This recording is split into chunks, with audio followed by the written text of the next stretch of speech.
There's no feeling more intense than starting over.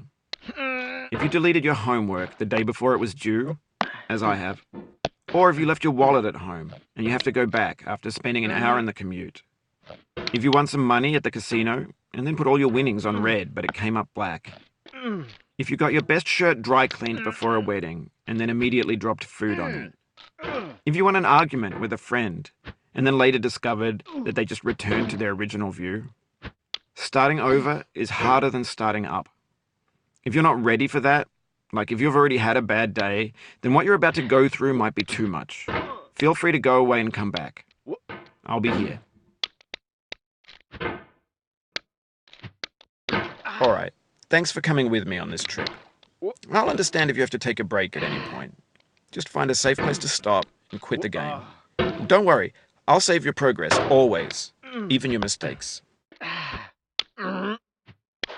This game is a homage to a free game that came out in 2002, titled Sexy Hiking.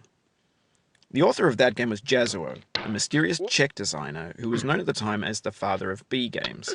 And B games are rough assemblages of found objects. Designers slap them together very quickly and freely, and they're often too rough and unfriendly to gain much of a following.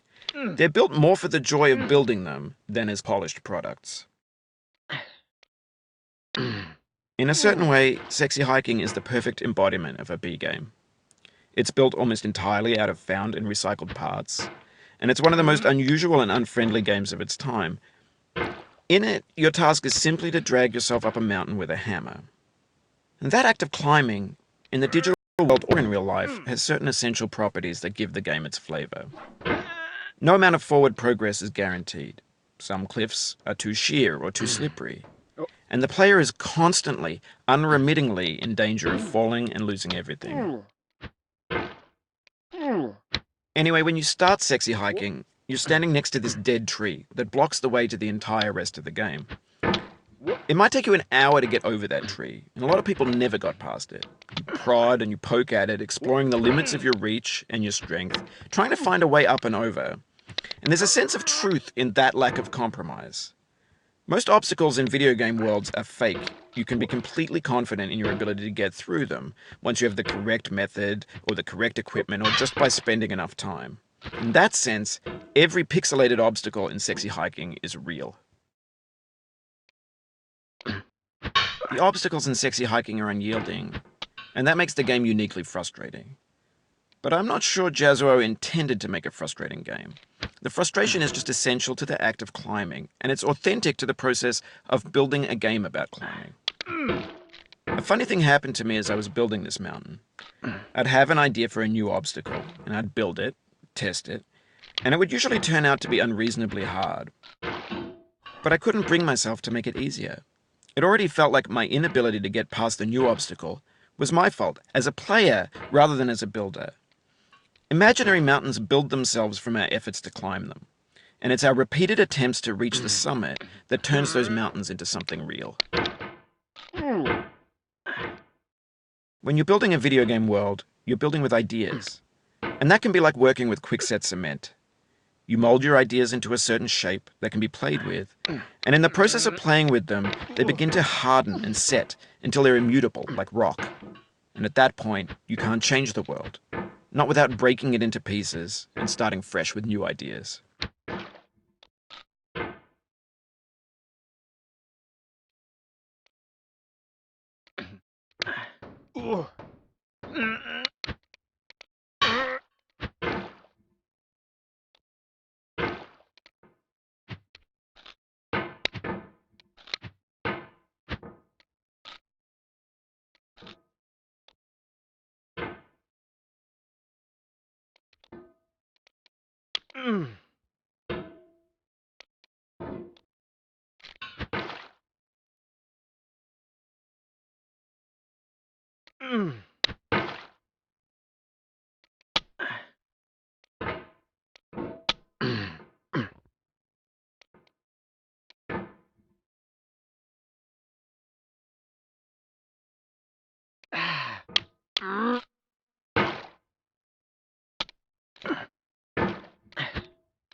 You've done this part before. You know it's possible. Just do what you did the first time.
Oh, you just lost a lot of progress. That's a deep frustration, a real punch in the gut.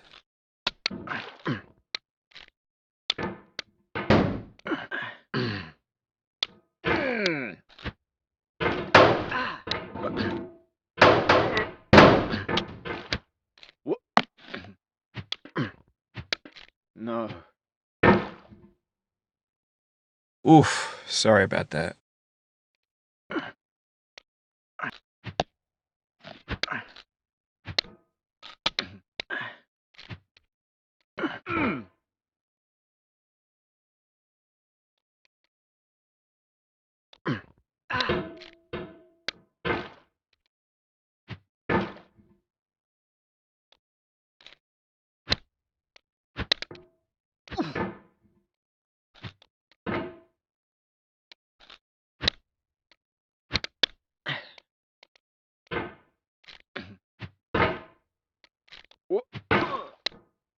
Oh, it happened again.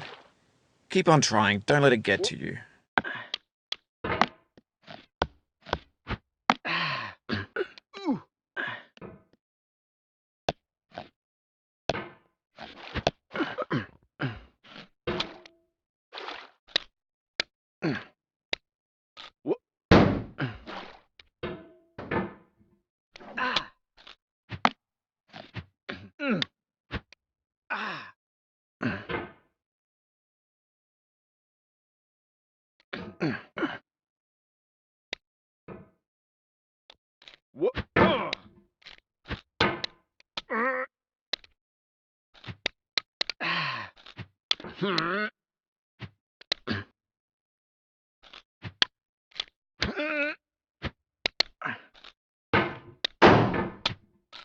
This thing that we call failure is not the falling down, but the staying down.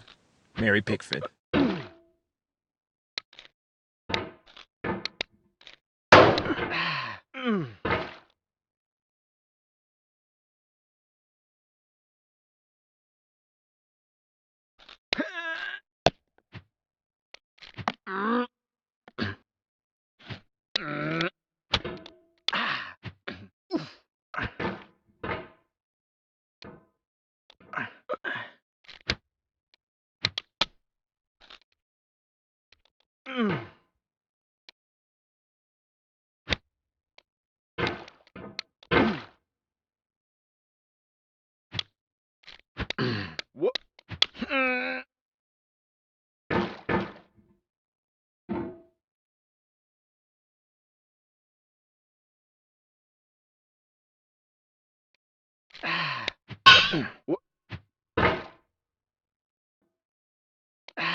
For years now, people have been predicting that games would soon be made out of prefabricated objects, bought in a store and assembled into a world.